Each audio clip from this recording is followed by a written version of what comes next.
3 years ago, I felt my life was ideal. At 28, I had everything I wanted: a successful profession, a close group of friends, and most significantly, a boyfriend I adored, Jake. He was bright, caring, and shared my passion for adventure. He had a natural ability to mix responsibility and spontaneity. We'd been together for 5 years, and I was confident we'd grow old together. Jake adored motorcycles. I used to tease him about his weekend warrior character, which involved him swapping his doctor's coat for a leather jacket whenever possible. But Jake was the ideal balance of discipline and freedom. He was always happiest while riding his bike, with the world at his feet and the hum of the motor beneath him. I never imagined that something so easy as a motorcycle ride could change everything. It was simply another morning. Jake kissed me goodbye, got his helmet, and set out for an early morning bike before his shift at the hospital. He never went to work. A motorist ran a red light, and my world was wrecked in an instant. I remember the first several months after the accident as if I were observing my life from afar. I was on autopilot. I immersed myself in work, coding projects, meetings, deadlines, anything to keep me from feeling. My sister, Lisa, was one of the few people who helped me get through those first few weeks. She wasn't the nurturing kind, always the more honest, practical one in our group, but she showed up. She dropped by with her 2 boys, Danny, 12, and Luke, 15. They didn't say much, but their presence was reassuring. They filled the silence and made the house seem less empty. For a while, I simply existed, going through the motions. But then everything became blurry. My job paid me enough to support Lisa and her children, so I did. She had been parenting them alone since her divorce, and while we weren't particularly close, I always did my best for the family. Jake's former bandmates paid him a visit one evening 3 weeks earlier. It had been a habit for us to get together, share stories, and laugh about the past. Dave, the lead vocalist, got out Jake's old guitar. He strummed a few chords, recalling Jake's favorite songs. That's when it struck me. I needed to make something permanent, something that would commemorate him. Not just him, but also me. A way to always have him with me. I had never contemplated getting a tattoo before. In reality, I had always been cautious of body alterations. But this felt odd. The notion of having Jake's guitar, which he had always played, imprinted into my skin sounded like the ideal way to preserve a piece of him close to me. To remind myself that, despite my loss, life was meant to be lived fearlessly, as Dad had taught me. The tattoo parlor did not meet my expectations. I had expected a dark, gritty environment with questionable hygiene and unsavory folks, yet this was clean, professional, and almost peaceful. The artist, Anna, quickly made me feel at ease. She began her work after reviewing the reference images I had supplied of Jake, with his instrument slung over his shoulder. 4 hours later, I was staring at my arm in amazement. The details were incredible. His profile, the guitar, and even the tiny smirk he always wore when playing. It was excruciatingly painful, but every second was worth it. 2 weeks later, the tattoo had healed beautifully. I thought it was time to go see Lisa and the boys. It was a Saturday afternoon, and when I arrived at her place, it seemed like any other visit. Danny and Luke were the first to welcome me. Danny, at 12, still had that unrestrained energy, virtually tackling me with a hug. Luke, 15, tried not to exhibit too much emotion, but I could tell he was glad to see me. "Hey, Aunt Tasha." They both spoke. Lisa emerged shortly after, smiling warmly at me, though her eyes were elsewhere. She'd always been a little judgmental, but I believed she'd be glad to see me, especially since I'd gone to see her after everything had happened. "Perfect timing," she stated. "I just made lunch." I smiled and shrugged off my jacket, not thinking much about it. I was wearing a short-sleeved shirt underneath, and when my sleeve slid up, the place went silent. Well, briefly silent, I should add, because Danny broke the silence first. "No way!" he exclaimed, his voice filled with amazement. "Is that Uncle Jake?" He came over to examine my arm, nearly bouncing with enthusiasm. "That's really cool. Look at Luke. It includes his guitar and everything." Luke drew closer, his adolescent restraint ebbing away. That's pretty amazing, Aunt Tasha. It looks exactly like him. But before I could really appreciate the lad's excitement, Lisa's voice cut through the air, frigid and piercing. "Tasha, what were you thinking?" she remarked, her face furrowed in disgust. That's simply ugly. I can't believe you would make such a major decision without consulting anyone." My face heated with rage, but my voice remained firm. "Lisa, I did not need to consult anyone. It's my body. I'll determine what to do with it." Her eyes narrowed, and I thought she may say anything more, but instead she glared at my arm, as if it had offended her. We ate lunch in tense silence, with the boys continuing to ask about Jake's tattoo and anxious to share their greatest memories of him. Lisa barely touched her dinner, focusing solely on my arm. Later, my phone rang. I saw my mother's name flash across the screen and knew exactly what was going to happen. It had to be about the tattoo. "Mom," I responded, attempting to keep my tone calm. "I'm 30 years old. I don't need your approval to make decisions regarding my body." She snorted in annoyance and hung up without saying anything else. The following several weeks were a haze of work, deadlines, and the occasional visit to Lisa's house, where the tension was evident. Lisa rarely spoke to me until she had something to say about my tattoo, which was beginning to weigh on me, but I kept going. I kept paying my share of the bills for her and helped out as much as I could, hoping that things would soon calm down. Little did I know, that was only the beginning. I kept telling myself that things would get better and that everyone would come around. However, as the days passed into weeks, the tension at Lisa's residence increased. I could feel it in the air, heavy as a fog that wouldn't lift. My tattoo, which I had done to memorialize Jake and make myself feel less damaged, had become a dividing line between my family and me. It was no longer merely a tattoo. Lisa and my mother saw it as something else, an act of disobedience, a betrayal of sorts. A week after my mother called, I received an unexpected SMS from her. It was a long message, and I could tell it would be uncomfortable.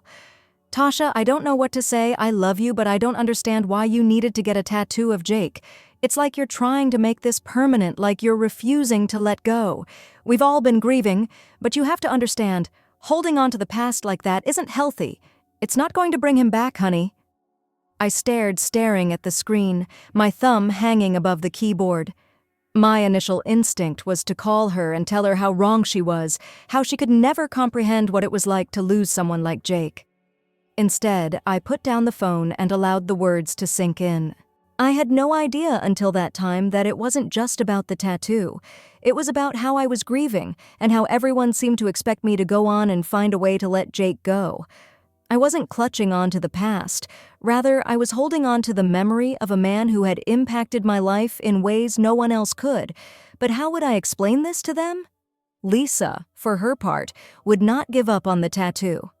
Every time I went over, she'd make a sarcastic remark or, more often, give me that disappointed face, as if I'd made a terrible mistake. I despised it. The last thing I needed was her judgment, especially because she had never fully understood my connection with Jake. She had only seen the surface of it. She saw the pleasant times, the trips, and the small details that made our lives appear ideal, but she didn't realize how deep it was. The late-night conversations, the quiet encouragement, the way he made me feel like I could be whomever I wanted to be. How could she understand that? Lisa contacted me one evening, about a month after I got the tattoo. It was after dinner, and I'd just concluded a long, exhausting day at work. I was sitting on the couch at my apartment, trying to relax, when my phone rang. "Hey, it's me," Lisa responded, her tone tight but not hostile. "Can we talk?" I knew what was coming. The talk I was dreading. She had called me previously, but this time felt different. I could sense uncertainty in her voice, as if she were treading on eggshells. Maybe she'd finally accepted that I wasn't going to get rid of Jake.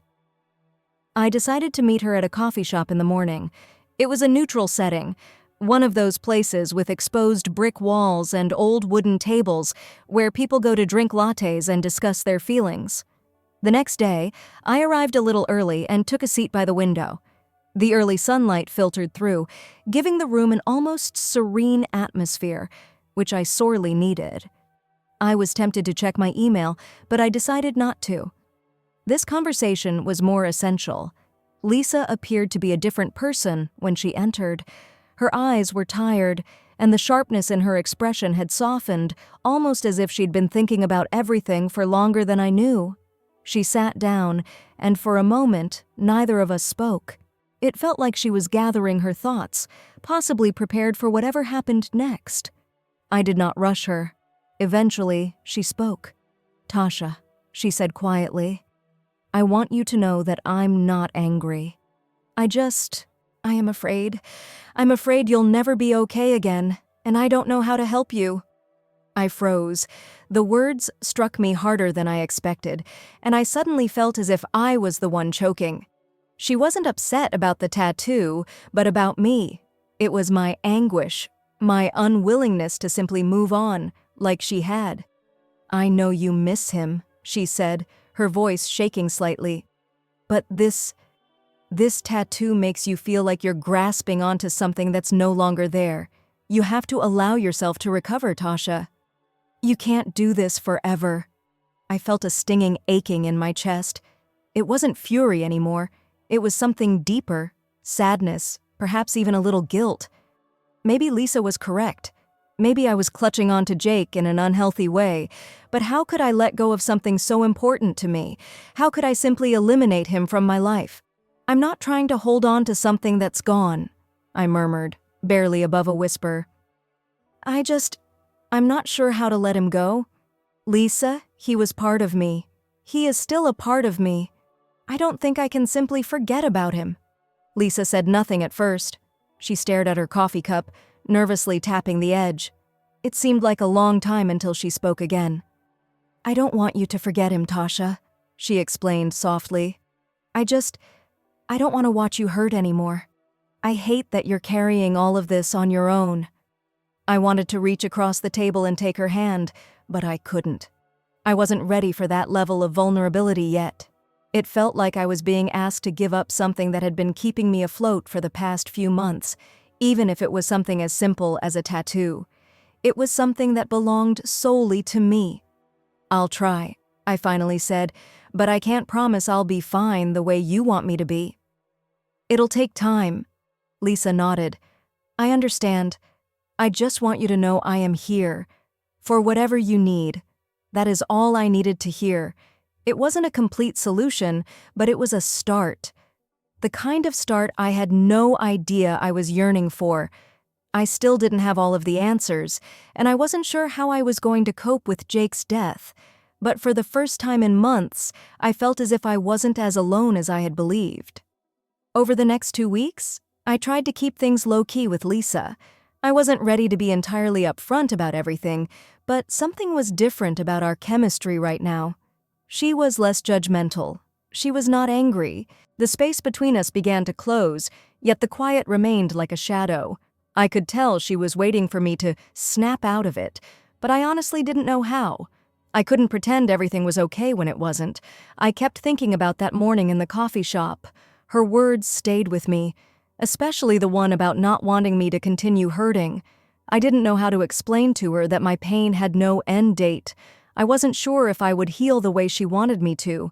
I had no idea what that kind of healing looked like, but I wasn't ready to let go of Jake, of who he was to me, or of the vivid memories I had of him. Every time I looked in the mirror, I noticed the tattoo, which wasn't just ink on flesh. I carried a piece of him with me, like a weight that kept me grounded in reality. At work, things were slowly returning to normal. My colleagues were friendly, but there was an underlying tension that I couldn't shake. Everyone was walking on eggshells, trying not to say the wrong thing. I'd catch stares here and there, as if everyone was wondering how I was still alive. I wasn't angry, not really. I simply wanted them to stop treating me as if I were delicate and may break at any moment. I wasn't sure whether I was strong enough to accept it, but I'd already done the most difficult thing. I needed to keep going. One evening, about a month after the coffee shop chat, I found myself sitting in my apartment, staring at the tattoo once more. The dusk light softened, and for the first time in a long time, I wasn't concerned with what everyone else expected me to do. I was just existing. I had been clinging on to my grief as if it were my identity, as if without it I would no longer be myself. But I knew it was not true. The grief did not define me. It was a component of me, but not the entirety of me. I brushed my fingertips over the design on my arm to feel the borders of the ink. The memories of losing him still seared at times, but the anger and frustration began to diminish. I wasn't ready to forgive myself for how long I'd been immobilized by pain, but I wasn't trapped any longer. That night, I texted Lisa. It seemed weird, as if I were testing the waters, but I knew I had to reach out. I needed her to understand that I was trying. I've been thinking a lot about what you said the other day, and I get it. I know you don't want me to hurt anymore, and I'm trying. I'm not sure how to move forward, but I'll figure it out. I just need a little more time. The response arrived nearly instantly. I'm here for you, Tasha. Take all the time you need. I just want you to be okay. That was it. There was no judgment or expectation, just a simple statement that made things feel a little lighter. Maybe it wasn't about getting over Jake or finding the ideal closure. Perhaps it was about learning to live with the loss and giving myself space to breathe. For the first time in months, I allowed myself to imagine that perhaps things would improve. Not perfect or easy, but better. The weeks after my chat with Lisa felt like a slow unfolding of something I couldn't yet identify. I wasn't sure if it was mending or just a numbness setting in. I was learning to exist in the quiet places, the empty pockets of time where everything seemed less important and overwhelming. But there were times when the pain would come pouring back, like a wave I couldn't stop. They were the most difficult to deal with. Abrupt, piercing memories of Jake that I had not anticipated. They appeared when I least expected them, like the sound of a familiar song on the radio, or when I walked by our old cafe, where we used to sit for hours talking about everything and nothing. One night, I found myself standing in front of the old guitar shop where Jake had purchased his first electric guitar.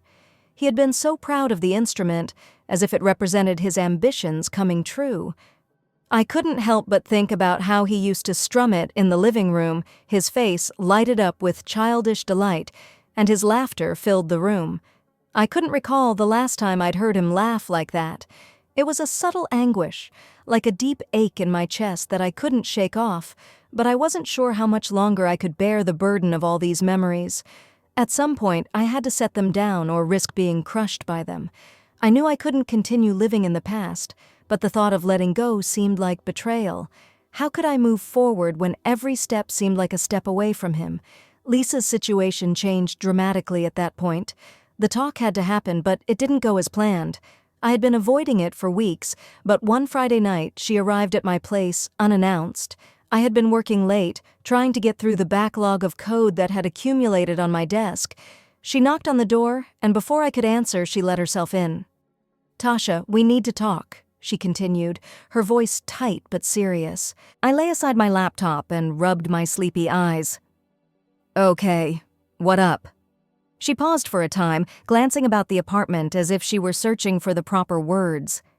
When she spoke again, her tone was gentler, but there was an edge to it that I hadn't anticipated. "I understood what you said last time, I do.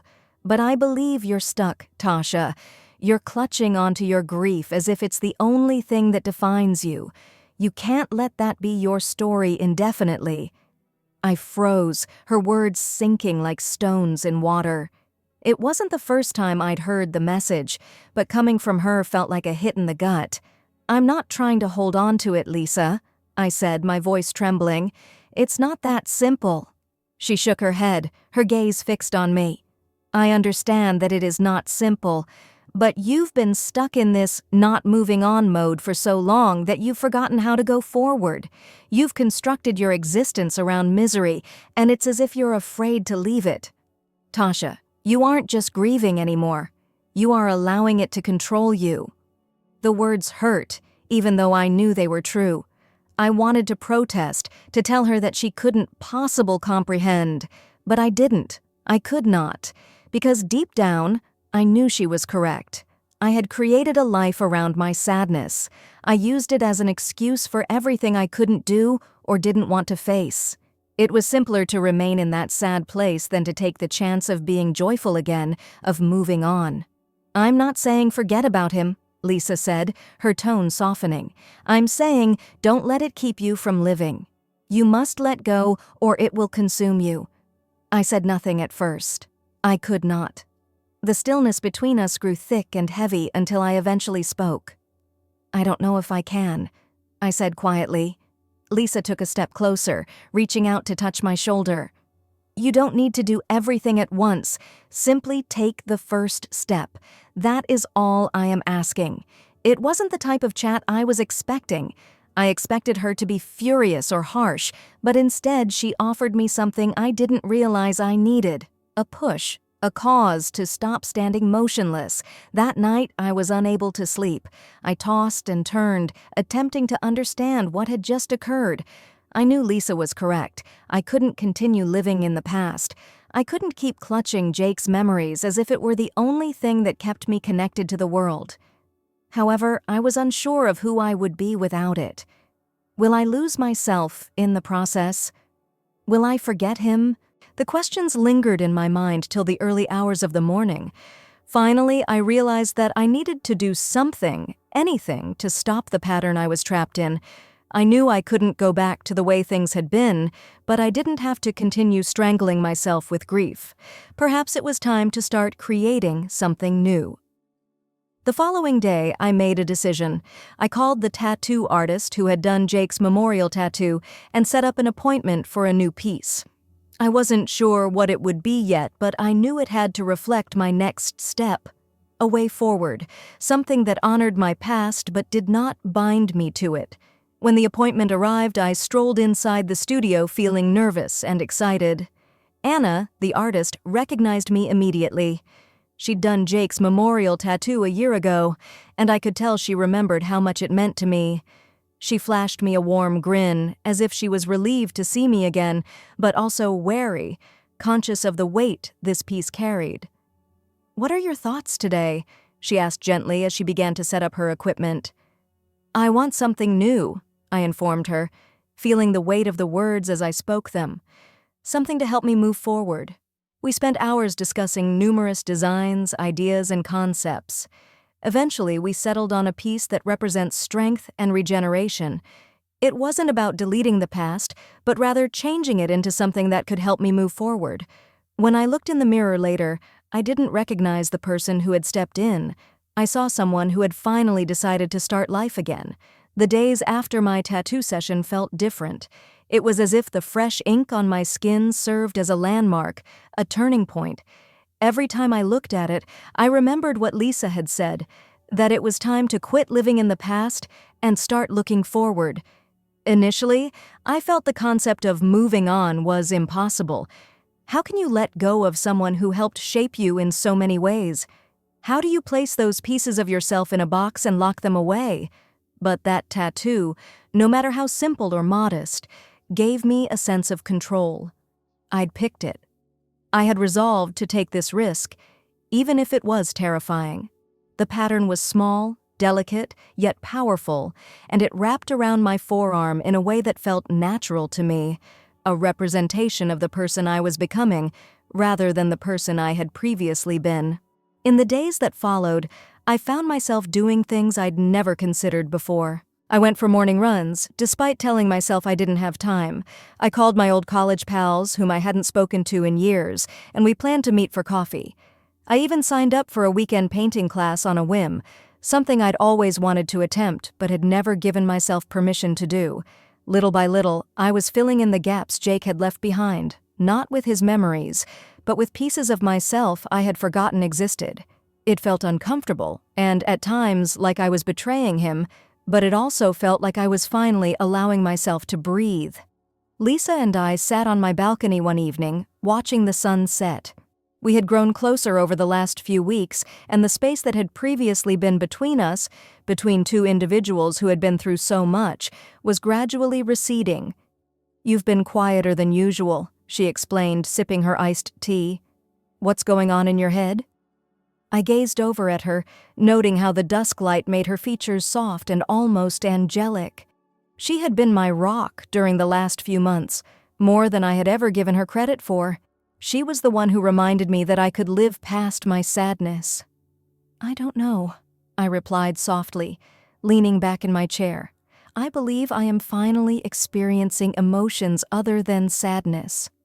It's as if I've been carrying this weight about, and while it's not fully gone, it doesn't feel as heavy anymore." She nodded and her countenance softened. "I am proud of you, Tasha. You are doing the work. It's difficult, but you're doing it." I smiled at her, appreciating the simple words. For the first time in a long time, I didn't feel as if I was drifting through life.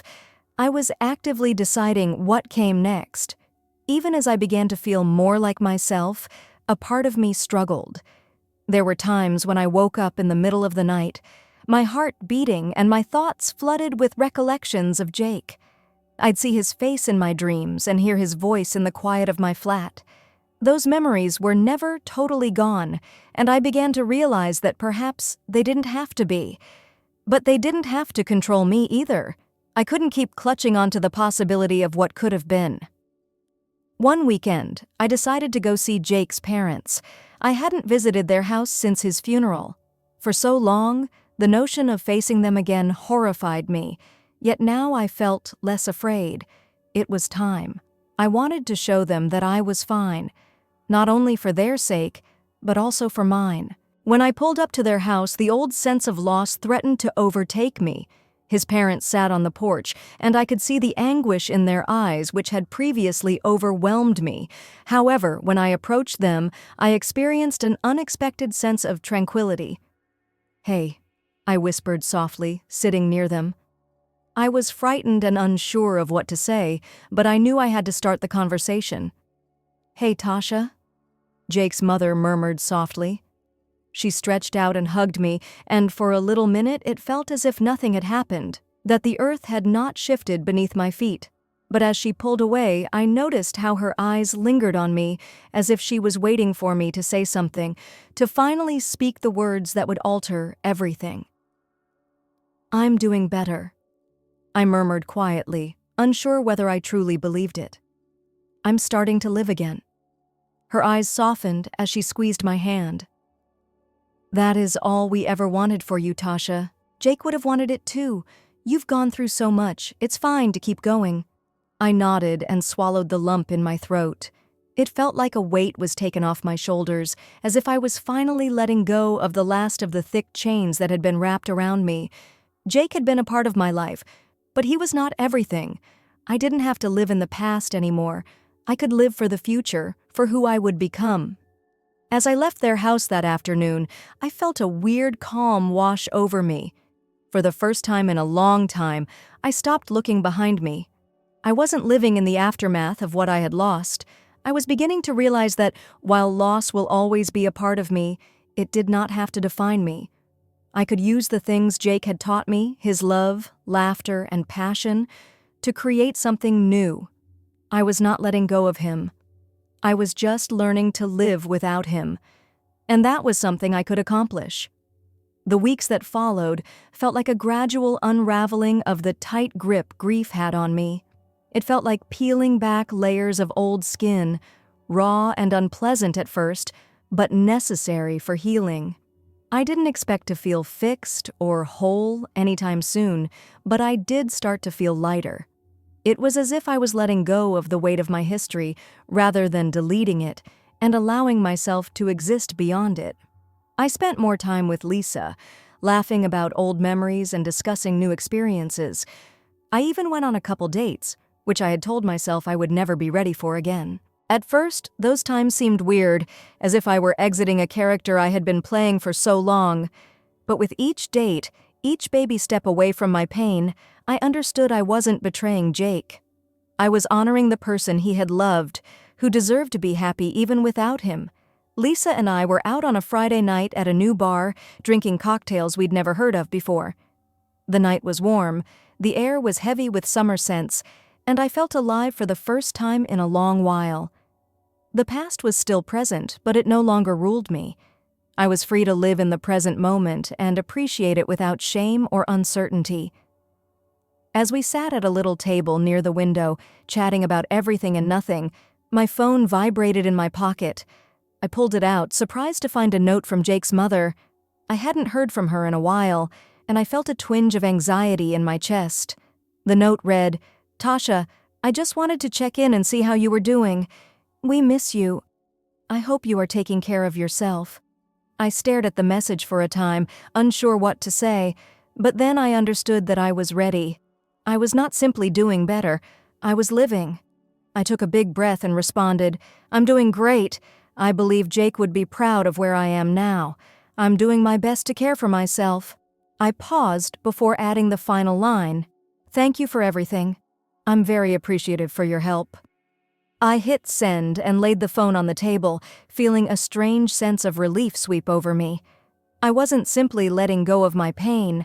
I was learning how to carry it without letting it define who I was.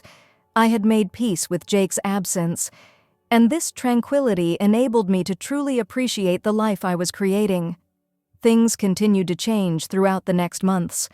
My job increased in unexpected ways, and I found myself taking on new projects with a renewed sense of excitement that I hadn't felt in years. I traveled a little more, visited art galleries, went to concerts, and spent time with individuals who made me feel like I was exactly where I needed to be. However, it wasn't always easy. There were times when the pain crept back in, when I found myself driving down the road we used to travel together or hearing a song that reminded me of him. Those times were intense and painful, but each time they arrived, I learned how to handle them a bit better. I'd learned not to run from sadness, but to sit with it and accept it as part of my path. One tranquil afternoon, I stood in front of the mirror, admiring the tattoo on my arm. It was still new and fresh, but it had already become part of me. A representation of my strength, development, and determination to move forward without forgetting. Jake would remain a part of me. I'd keep his memories in my heart, but I needed to live for who I was today. And that was fine. He wasn't forgotten. It was giving myself permission to go past the suffering. I grinned as I gazed at my own reflection, not because everything was wonderful, but because I'd come this far. I had let go of the past without losing myself in the process. I was still Tasha, the girl who had passionately loved, hurt, and learnt to rise from the ashes, and for the first time in a long time I felt prepared for whatever comes next.